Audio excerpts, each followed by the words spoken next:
Hello दोस्तों, आपका improve learning with Aditya channel में बहुत बहुत स्वागत है। दोस्तों आज है 3 अगस्त 2020 और दोस्तों 3 अगस्त से रिलेटेड करंट अफेयर्स के जितने भी क्वेश्चन हैं वो मैं आप लोग के सामने लेके आया हूं। दोस्तों इसके अलावा मैं जो कल के 2 अगस्त के करंट अफेयर्स थे दोस्तों उसकी ऑडियो क्वालिटी अच्छी नहीं थी जिसकी वजह से मुझे डिलीट करना पड़ा। तो दोस्तों आज मैं 2 अगस्त और 3 अगस्त के जो इंपॉर्टेंट करंट अफेयर्स है वो आप लोग के सामने लेके आया हूँ। तो आप लोग इस चैनल को सब्सक्राइब कर लीजिए जिससे कोई भी वीडियो अगर मैं इस चैनल पे अपलोड करता हूँ तो उसकी नोटिफिकेशन आप तक पहुँच जाया करेगी। इसके अलावा दोस्तों अगर ये वीडियो आपको पसंद आती है तो इसे लाइक करके अपने दोस्तों में ज़्यादा से ज़्यादा शेयर कीजिएगा। चलिए आज के पहले क्वेश्चन की तरफ चलते हैं। दोस्तों हमारा पहला क्वेश्चन है कि पृथ्वी विज्ञान प्रणाली में यंग रिसर्चर अवार्ड 2020 किसे दिया गया है। तो दोस्तों एक जो पिक्चर में दिखाई दे रहे हैं यह डॉक्टर इंद्र शेखर सेन और इन्हें ही अभी पृथ्वी विज्ञान प्रणाली में यंग रिसर्चर अवार्ड 2020 से नवाजा गया है। हमारा अगला क्वेश्चन है कि हाल ही में अभी किस संस्था ने security and point threat report 2019 जारी की है। दोस्तों अभी माइक्रोसॉफ्ट ने security and point threat report 2019 जारी किया है। अब इसे जारी किया है माइक्रोसॉफ्ट ने। तो चलिए माइक्रोसॉफ्ट के बारे में थोड़ा सा हम देख लेते हैं। दोस्तों माइक्रोसॉफ्ट की स्थापना हुई थी 26 नवंबर 1976 को। संस्थापक इसके हैं बिल गेट्स और पॉल एलन। दोस्तों वर्तमान में इसके सीईओ हैं सत्या नडेला जो कि भारतीय मूल के हैं। दोस्तों एक सॉफ्टवेयर डेवलपमेंट कंपनी है और इसके जो मालिक हैं वो हैं बिल गेट्स। इसकी कुल संपत्ति की बात करें तो 2 खरब 86 अरब 55 करोड़ 60 लाख US डॉलर है। हमारा अगला क्वेश्चन है कि हाल ही में अभी किस राज्य में एक मास्क अनेक जिंदगी नामक एक जन जागरूकता अभियान शुरू किया गया। तो दोस्तों अभी मध्य प्रदेश राज्य में एक मास्क अनेक जिंदगी नामक एक जन जागरूकता अभियान शुरू किया गया। दोस्तों इस जन जागरूकता अभियान का उद्देश्य है लोगों को कोविड-19 के प्रति जागरूक करना ताकि लोग मास्क का प्रयोग ज़्यादा से ज़्यादा करें, क्योंकि आपको पता है कि जो ये महामारी है इसमें मास्क का प्रयोग करना बहुत ही कह सकते हैं आप अत्यंत आवश्यक है, क्योंकि आप अपने साथ साथ दूसरों का भी आपको ध्यान रखना होगा, क्योंकि ये बीमारी जो है वो खांसने छींकने से फैलती है। तो आप मास्क लगाएंगे तो इसके फैलने का खतरा जो है थोड़ा कम हो जाएगा। अब इसे शुरू किया है मध्य प्रदेश ने। तो चलिए मध्य प्रदेश के बारे में थोड़ा सा हम देख लेते हैं। दोस्तों मध्य प्रदेश की कैपिटल है भोपाल। मुख्यमंत्री हैं शिवराज सिंह चौहान। राज्यपाल हैं आनंदीबेन पटेल। विधानसभा में कुल सीटें यहाँ पे 231। राज्यसभा में कुल सीटें 11। लोकसभा में कुल सीटें हैं 29। दोस्तों मध्य प्रदेश का जो कान्हा टाइगर रिजर्व है वहां पर भारत के सबसे अधिक बाघ पाए जाते हैं। दोस्तों जबकि विश्व के जो सर्वाधिक बाघ हैं वो भारत में पाए जाते हैं, जो कि लगभग पूरे विश्व के बाघ का 75% है। दोस्तों 2000 से पहले तक मध्य प्रदेश क्षेत्रफल के आधार पर भारत का सबसे बड़ा राज्य हुआ करता था, लेकिन जब मध्य प्रदेश से छत्तीसगढ़ अलग हो गया तो अब राजस्थान जो है वो भारत का सबसे बड़ा राज्य है क्षेत्रफल के आधार पर। अगला क्वेश्चन हमारा है कि हाल ही में भी हरियाणा सरकार ने केंद्र विभाग में उप निदेशक के रूप में किन्हें नियुक्त किया है। तो दोस्तों अभी खेल विभाग में उप निदेशक के पद पर जो पिक्चर में दिखाई दे रही है कविता दलाल और बबीता फोगाट, इन्हें ही अभी नियुक्त किया गया है। अब इन्हें नियुक्त किया हरियाणा गवर्नमेंट ने। चलिए हरियाणा के बारे में थोड़ा सा हम देख लेते हैं। दोस्तों हरियाणा की कैपिटल है चंडीगढ़। इसके अलावा चंडीगढ़ खुद में एक केंद्र शासित राज्य है, साथ ही साथ पंजाब की भी कैपिटल है। दोस्तों मुख्यमंत्री है मनोहर लाल खट्टर। राज्यपाल है सत्यदेव नारायण आर्य। विधानसभा में कुल सीटें हैं यहाँ पे 90। राज्यसभा में कुल सीटें हैं 5। लोकसभा में कुल सीटें हैं 10।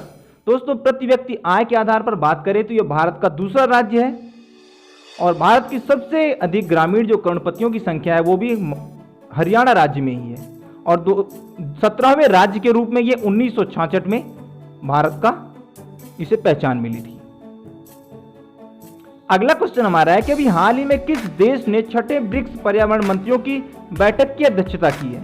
तो दोस्तों रसिया ने अभी 6ठे ब्रिक्स पर्यावरण मंत्रियों की बैठक की अध्यक्षता की है। दोस्तों हमारे पर्यावरण मंत्री हैं प्रकाश जावड़ेकर। अब ये जो अध्यक्षता की है वो रूस ने की है। तो चलिए पहले रूस के बारे में थोड़ा सा हम देख लेते हैं। दोस्तों रूस की कैपिटल है मॉस्को। राष्ट्रपति है व्लादिमीर पुतिन। प्रधानमंत्री है मिखाइल मिशुस्टिन और रूस की संसद का नाम कभी कभी पूछता है वो है ड्यूमा। करेंसी है रूस की रूबल। अब देखते हैं हम ब्रिक्स के बारे में। दोस्तों ब्रिक्स जो वो 5 देशों की एक संस्था है जिसमें से रूस एकमात्र विकसित देश है, बाकी 4 जो विकासशील देशों की सूची में आते हैं। दोस्तों ये 5 देश हैं ब्राजील, आर से रूस, आई से इंडिया, C से चाइना और S से साउथ अफ्रीका, जो कि 2010 में इस समूह में शामिल हुआ। दोस्तों इसकी स्थापना की बात करें तो 2006 में एक बैठक हुई जिसमें निर्णय लिया गया कि एक ब्रिक्स नामक जो संस्था है उसकी स्थापना की जाएगी, जो कि 2009 में की गई। दोस्तों इसका बैंक जो है वो न्यू डेवलपमेंट बैंक है, जिसका हेडक्वार्टर है संघाई, चाइना में। अगला क्वेश्चन हमारा है, अभी किस बैंक ने ट्रांस यूनियन सिविल के साथ मिलकर एक MSME सक्षम पोर्टल लॉन्च किया है? दोस्तों MSME सक्षम पोर्टल लॉन्च किया है सिडबी ने ट्रांस यूनियन सिविल के साथ मिलकर के। दोस्तों हमारे जो MSME मंत्री हैं वो नितिन गडकरी। चलिए हम सबसे पहले इस सिडबी के बारे में थोड़ा सा देख लेते हैं। दोस्तों सिडबी का पूरा नाम है small industry development bank of India. दोस्तों इसकी स्थापना हुई थी 2 अप्रैल 1990 को। इसका मुख्यालय है लखनऊ, उत्तर प्रदेश में। इसके प्रमुख हैं मोहम्मद मुस्तफ़ा। और दोस्तों यह भारत की एक स्वतंत्र वित्तीय संस्था है जो सूक्ष्म, लघु एवं मध्यम उद्योगों की वृद्धि एवं विकास के लक्ष्य के लिए स्थापित की गई है। अगला क्वेश्चन हमारा, भारत सरकार ने अभी किस तरह के टेलीविजन सेट को प्रतिबंधित आयात की श्रेणी में शामिल कर लिया है? तो दोस्तों अभी रंगीन टेलीविजन को भारत सरकार ने प्रतिबंधित आयात की श्रेणी में शामिल कर लिया है, स्पेशली जो टेलीविजन चाइना से मंगाए जाते थे। हमारा अगला क्वेश्चन, अभी हाल ही में किस राज्य में ग्रीन एग्री परियोजना शुरू की गई है? तो दोस्तों अभी मिजोरम में ये ग्रीन एग्री परियोजना शुरू की गई है। अब ये परियोजना मिजोरम में शुरू की गई है, तो चलिए मिजोरम के बारे में थोड़ा सा हम देख लेते हैं। दोस्तों मिजोरम की कैपिटल है आइजोल, मुख्यमंत्री हैं जोरामथंगा, राज्यपाल है PS श्रीधरन पिल्लई। दोस्तों मिजोरम उन 3 राज्यों में से एक है भारत के जहां पर ईसाई लोगों का जो परसेंटेज है लगभग 87% है। यह 1987 में भारत का 23वां राज्य बना था। दोस्तों इसके पहले वो एक केंद्र शासित राज्य था तथा सबसे पहले ये असम राज्य का एक जिला हुआ करता। दोस्तों मिजोरम की जो साक्षरता दर है वो भारत में दूसरे नंबर पर है। पहले नंबर पर है केरल, जिसकी साक्षरता दर 2011 की जनगणना के अनुसार 93.03% है, लेकिन फिलहाल की बात करें तो 96% से भी ऊपर हो चुकी है। दूसरे नंबर पर है मिजोरम, जिसकी जो साक्षरता दर है लगभग 92% के आसपास है। अगला क्वेश्चन हमारा है कि अभी किसे उत्तराखंड का नया मुख्य सचिव नियुक्त किया गया है? तो दोस्तों ये जो फोटो में दिखाई दे रहे हैं ये ओम प्रकाश, और इन्हें ही अभी उत्तराखंड का मुख्य सचिव नियुक्त किया गया है। अब इन्हें उत्तराखंड का मुख्य सचिव नियुक्त किया गया है, तो चलिए उत्तराखंड के बारे में थोड़ा सा हम देख लेते हैं। दोस्तों उत्तराखंड की कैपिटल है देहरादून, मुख्यमंत्री हैं त्रिवेंद्र सिंह रावत, राज्यपाल है बेबी रानी मौर्य। दोस्तों उत्तराखंड उत्तर प्रदेश से अलग होकर 9 नवंबर 2000 को भारत का 27वां राज्य बना था। यहाँ की आधिकारिक भाषा हिंदी और संस्कृत है, जबकि लोकल लैंग्वेज है यहाँ की गढ़वाली और कुमाऊनी। दोस्तों यह उत्तर प्रदेश तथा हिमाचल प्रदेश के साथ सीमा बनाता है। यहाँ की सबसे ऊंची चोटी है नंदा देवी, जो कि 7816 मीटर है। गंगा तथा जमुना जो हिंदू मान्यताओं की बात करें तो यहीं से क्रमशः गंगोत्री और यमुनोत्री से निकलती है। दोस्तों फूलों की घाटी जो वन्यजीव अभ्यारण्य है वो भी यहीं उत्तराखंड में है। दोस्तों इसके अलावा एक शांत घाटी अभ्यारण्य है, वो केरला में है। भारत का सबसे पुराना नेशनल पार्क जो जिम कार्बेट नेशनल पार्क वो उत्तराखंड में है। दोस्तों विभाजन के समय उत्तर प्रदेश में 7 नेशनल पार्क थे, जिसमें से 6 उत्तराखंड में चले गए और उत्तर प्रदेश में एकमात्र नेशनल पार्क बचा लखीमपुर खीरी जनपद में स्थित दुधवा नेशनल पार्क। अगला क्वेश्चन हमारा है कि अभी किस देश ने ग्रेट प्रॉफिट 40 मिलिट्री एक्सरसाइज के दौरान भूमिगत बैलिस्टिक मिसाइल लॉन्च किया है? तो दोस्तों ईरान ने अभी अमेरिका को अपनी शक्ति का परिचय दिलाने के लिए ये बैलिस्टिक मिसाइल को लॉन्च किया है। दोस्तों को पता है कि अमेरिका और ईरान में परमाणु हथियारों को लेकर के तानातनी चलती रहती है, तो अभी ईरान ने जो ग्रेट प्रॉफिट मिलिट्री एक्सरसाइज शुरू की उसने भूमिगत बैलिस्टिक मिसाइल को भी लॉन्च किया। अब इसे ईरान ने लॉन्च किया तो ईरान के बारे में थोड़ा सा हम देख लेते हैं। दोस्तों ईरान की कैपिटल है तेहरान, राष्ट्रपति हैं हसन रूहानी, करेंसी है वहां की रियाल।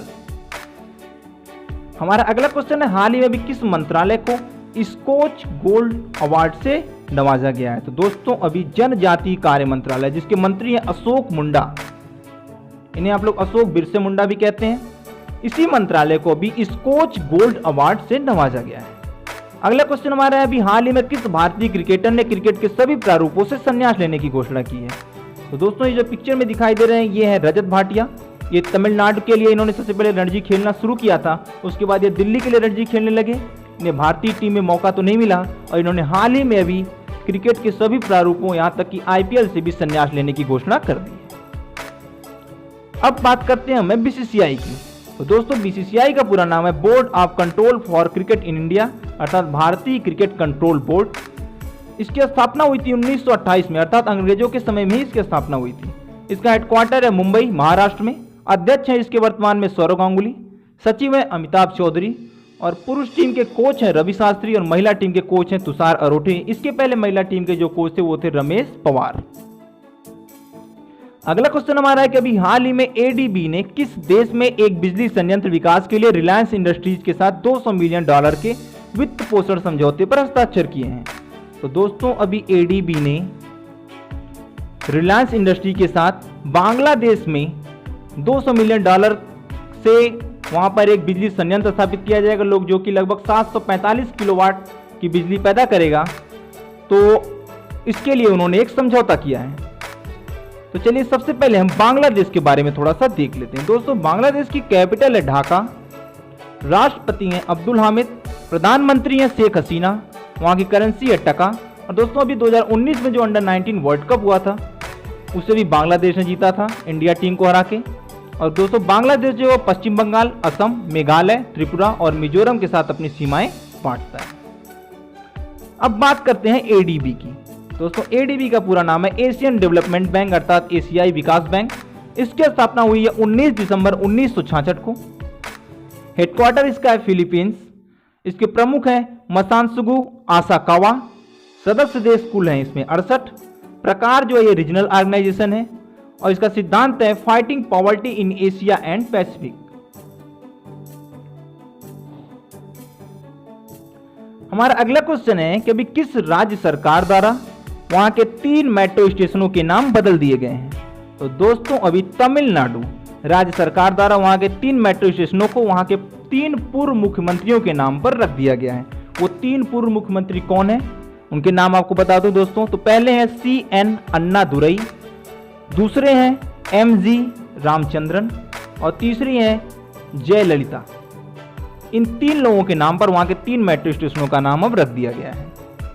अब ये चेंज किया तमिलनाडु गवर्नमेंट ने। चलिए तमिलनाडु के बारे में थोड़ा सा देख लेते हैं। दोस्तों तमिलनाडु की कैपिटल है चेन्नई, मुख्यमंत्री है के पिलानी स्वामी, राज्यपाल है बनवारी लाल पुरोहित। पड़ोसी राज्यों की बात करें तो आंध्र प्रदेश, कर्नाटक और केरल। अगला क्वेश्चन हमारा है कि जून 2020 में देश के 8 कोर उद्योगों का उत्पादन कितने प्रतिशत तक गिर गया है। तो दोस्तों जून 2020 में देश के 8 कोर उद्योगों का उत्पादन लगभग 15% तक गिर गया है। अगला क्वेश्चन हमारा है कि अभी हाल ही में मुस्लिम महिला अधिकार दिवस कब मनाया गया है। तो दोस्तों 3 तलाक का जो बिल पारित हुआ था उसकी पहली वर्षगांठ के अवसर पर ये मुस्लिम महिला अधिकार दिवस मनाने की घोषणा की गई, जो कि 1 अगस्त को मनाया जाता है। अगला क्वेश्चन हमारा है कि अभी 2020 की राष्ट्रीय खेल पुरस्कार विजेता जो चयन समिति है उसमें किस क्रिकेटर को शामिल किया गया है। तो दोस्तों ये जो पिक्चर में दिखाई दे रहे हैं ये हैं वीरेंद्र सहवाग, भारत के विस्फोटक ओपनर, और इन्हें ही अभी 2020 की राष्ट्रीय खेल पुरस्कार विजेता चयन समिति में शामिल किया गया है। अगला क्वेश्चन हमारा है कि हमीद बाकायको अभी किस देश के नए प्रधानमंत्री बने हैं। तो दोस्तों हमीद बाकायको अभी आइवरी कोस्ट के नए प्रधानमंत्री बने हैं। अब ये आइवरी कोस्ट के प्रधानमंत्री बने हैं, तो चलिए इस देश के बारे में थोड़ा सा हम देख लेते हैं। दोस्तों आइवरी कोस्ट की कैपिटल है यामोसोकरो, प्रेसिडेंट है अलासने कोतारा, प्रधानमंत्री है हामिद बेकायोको और यहाँ की करेंसी है पश्चिम अफ्रीकी फ्रैंक। अगला क्वेश्चन हमारा है कि हाल ही में अभी किस राज्य ने मोबाइल कोविड-19 परीक्षण केंद्र शुरू किया है। तो दोस्तों अभी तेलंगाना राज्य ने मोबाइल कोविड-19 परीक्षण केंद्र की शुरुआत की है। अब यह शुरुआत किया तेलंगाना गवर्नमेंट ने, तो चलिए तेलंगाना के बारे में थोड़ा सा हम देख लेते हैं। दोस्तों तेलंगाना की कैपिटल है हैदराबाद, जो कि आंध्र प्रदेश की भी कैपिटल है फिलहाल में। दोस्तों मुख्यमंत्री हैं के चंद्रशेखर राव, राज्यपाल हैं तमिलसाई सौंदरराजन और विधान परिषद में कुल सीटों की बात करें तो 46 हैं, विधानसभा में कुल सीटों की बात करें तो 119 है, राज्यसभा में कुल सीटें हैं 7, लोकसभा में कुल सीटें हैं 17, दोस्तों 18 फरवरी 2014 को तेलंगाना बिल लोकसभा के साथ साथ राज्यसभा में भी पारित हुआ, जिससे ये भारत का 29वां राज्य बन गया था। लेकिन अगर हम वर्तमान में बात करें तो भारत में कुल 28 राज्य हैं, क्योंकि जो जम्मू कश्मीर राज्य था उसे अब 2 केंद्र शासित राज्यों में बांट दिया गया है। एक है जम्मू कश्मीर, दूसरा है लद्दाख। अगला क्वेश्चन हमारा है कि गुजरात पुलिस का नया महानिदेशक अभी किसे नियुक्त किया गया है। तो दोस्तों ये जो पिक्चर में दिखाई दे रही है आशीष भाटिया, और इन्हें ही अभी गुजरात पुलिस का नया महानिदेशक नियुक्त किया गया है। अब इन्हें गुजरात पुलिस का महानिदेशक चुना गया है। चलिए गुजरात के बारे में थोड़ा सा हम देख लेते हैं। दोस्तों गुजरात की कैपिटल है गांधीनगर, मुख्यमंत्री है विजय रूपाणी, राज्यपाल हैं आचार्य देवव्रत, और यहाँ पर अनेक महापुरुषों के जन्मस्थली होने के कारण इसे महापुरुषों की धरती भी कहा जाता है। दोस्तों गुजरात का सबसे प्रसिद्ध नृत्य की बात करें तो है गरबा। गुजरात राज्य की स्थापना हुई थी 1 मई 1960 को। दोस्तों यहाँ पर नर्मदा नदी पर जो स्टैच्यू ऑफ यूनिटी बनी है उसे विश्व की सबसे ऊंची प्रतिमा का कीर्तिमान प्राप्त है। दोस्तों उसकी आधार से कुल ऊंचाई की बात करें तो 240 मीटर है, और प्रतिमा की केवल ऊंचाई की बात करें तो वह 182 मीटर। इस प्रतिमा को बनाने का जो सारा कार्य जिम्मा था वो था राम सुतार का। अब कुछ और करंट रिलेटेड क्वेश्चन देख लेते हैं दोस्तों। तो देश के जो गृह मंत्री हैं अमित शाह, वो कोविड-19 पॉजिटिव पाए गए हैं और उन्होंने खुद को सेल्फ आइसोलेट कर लिया है। ये सूचना खुद उन्होंने ट्विटर के माध्यम से जनता को दी। साथ ही साथ उन्होंने अपने साथ जितने भी पिछले कुछ दिनों में लोग संपर्क में आए थे उन लोगों को भी आइसोलेट होने की सलाह दी है। आगे है मेगा स्टार अमिताभ बच्चन की जो कोरोना वायरस रिपोर्ट थी वो निगेटिव आई है। दोस्तों कुछ समय पहले वो कोरोना पॉजिटिव पाए गए थे, तो उन्हें अब फिलहाल में अस्पताल से छुट्टी दे दी गई है, और यह जानकारी उन्होंने खुद सोशल मीडिया पर लोगों को दी है। साथ ही साथ उन्होंने जनता को अपने लिए प्रार्थना करने के लिए धन्यवाद भी दिया। आगे दोस्तों कर्नाटक के जो मुख्यमंत्री हैं BS येदियुरप्पा, उनकी भी कोरोना वायरस रिपोर्ट पॉजिटिव आई है और उन्होंने खुद को क्वारंटीन कर लिया है। आगे अभी आंध्र प्रदेश के जो राज्यपाल हैं उन्होंने 3 राजधानी वाली योजना को मंजूरी दे दी है। ताइवान के पूर्व राष्ट्रपति ली टेंग हुई का अभी हाल ही में देहांत हो गया है। हाल ही में अभी दीपांकर घोष को उत्कृष्ट पत्रकारिता के लिए प्रेम भाटिया पुरस्कार से नवाजा गया है। आगे दोस्तों अभी हाल ही में mygovernment.in पोर्टल ने अपनी वेबसाइट पर आत्मनिर्भर भारत का लोगो डिजाइन करने की प्रतियोगिता शुरू की है। अगला क्वेश्चन दोस्तों हमारा है कि हाल ही में भी नेपाल ने भारत और ब्रिटेन से ऐतिहासिक गोरखा सैनिकों पर किए गए त्रिपक्षीय समझौते को बदलने की गुजारिश की है। दोस्तों ये त्रिपक्षीय समझौता, इसके तहत एक समझौता हुआ था कि जो गोरखा सैनिक हैं वो है तो नेपाल के, लेकिन वो भारत, नेपाल और इंग्लैंड तीनों के लिए अपनी सेवाएं देंगे। तो अब नेपाल चाहता है कि ये जो सैनिक हैं ये भारत के लिए अपनी सेवाएं ना दे।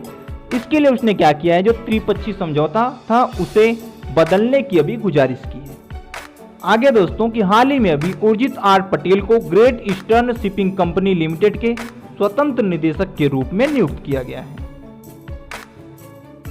तो मुझे उम्मीद है दोस्तों कि ये वीडियो आपको पसंद आई होगी, तो इसे ज़्यादा से ज़्यादा लाइक और दोस्तों में शेयर कीजिएगा। साथ ही अगर आप लोग इस चैनल पर नए हैं तो इसे सब्सक्राइब करके बेल नोटिफिकेशन ऑन कर लीजिएगा। धन्यवाद।